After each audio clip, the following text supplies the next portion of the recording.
Hey everyone, and welcome back to the channel. Today, we're diving deep into a moment in history that perfectly illustrates how technology can completely transform warfare. We're talking about the Battle of Omdurman fought way back in 1898, a clash that wasn't just a battle, but a stark, often brutal, lesson in the power of modern firepower against traditional tactics. Get ready, because this is a story of incredible bravery, strategic genius, and a technological gap that truly changed the world. So, imagine this. The year is 1898. The British and Egyptian forces, led by the legendary General Kitchener, are pushing south into Sudan. Their mission: to crush the Mahdist state, a religious and political movement that had ruled Sudan for over a decade. The Mahdists, fierce and deeply devoted, believed they were fighting a holy war. Their army, often called dervishes by the British, numbered around 50,000 men, all ready to sacrifice everything for their cause. On the other side, Kitchener commanded a much smaller but incredibly well-equipped force of about 25,800 soldiers. This wasn't just a numerical difference, it was a qualitative one, a chasm. The stage was set near Omdurman, the Mahdist capital. Kitchener, a meticulous planner, knew the strengths and weaknesses of his enemy. He understood that while the Mahdists possessed incredible courage and numerical superiority, they lacked the advanced weaponry and tactical discipline of his Anglo-Egyptian army. His plan was simple but devastatingly effective. Use his technological advantage to full effect, drawing the enemy into a killing zone where their massed charges would be met with an unanswerable hail of bullets. Let's talk about that technological advantage, because this is where the story really gets wild. The British and Egyptian forces were armed with the latest military innovations of the time. We're talking about Lee Metford rifles, incredibly accurate and fast-firing bolt-action weapons that could deliver a devastating volley of rounds. But the real game-changer, the true star of this grim show, was the Maxim gun. Now, if you don't know about the Maxim gun, picture this. It's the world's first fully automatic self-powered machine gun.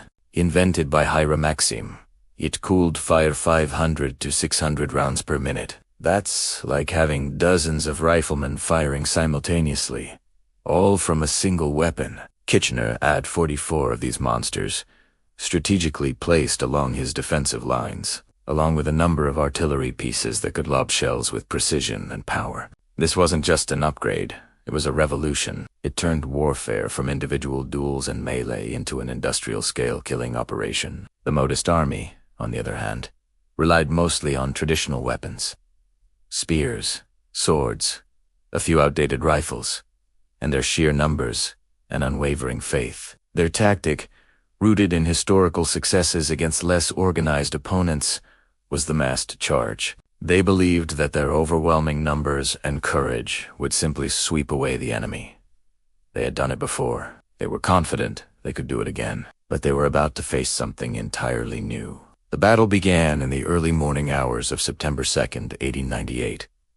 As the sun rose, casting long shadows across the desert, the Mahdist forces launched their first grand charge. Wave after wave of incredibly brave warriors, led by their emirs, surged forward, their battle cries echoing across the plains. It must have been an awe-inspiring, terrifying sight. But as they closed to the distance, they entered the kill zone. The British and Egyptian infantry, formed into disciplined lines, opened fire with their Lee Metford rifles. The Mahdist lines, packed tightly for their charge, presented perfect targets. Then came the Maxims. The rhythmic, continuous rattle of the machine guns tore through the air, creating a horrifying curtain of lead.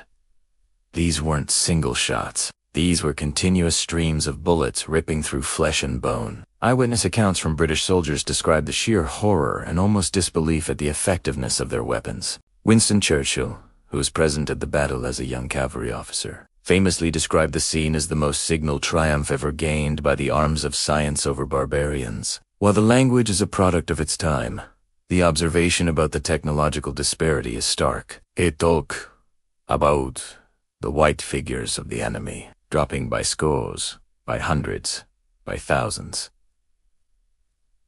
The Mahdist charges were met with an unyielding wall of fire. The warriors, despite their astonishing bravery, could not overcome the sheer volume of bullets. They fell in their thousands, their charges breaking, reforming, and then breaking again, all under the relentless, impersonal hail from the machine guns. It was less a battle and more a slaughter. Later in the day, Kitchener ordered a daring cavalry charge by the 21st Lancers, an action that again highlighted the contrast. While heroic, it resulted in heavier casualties for the British than the main infantry engagement, proving that traditional close-quarters combat was still deadly, even for a superior force. The battle lasted only a few hours in its most intense phase.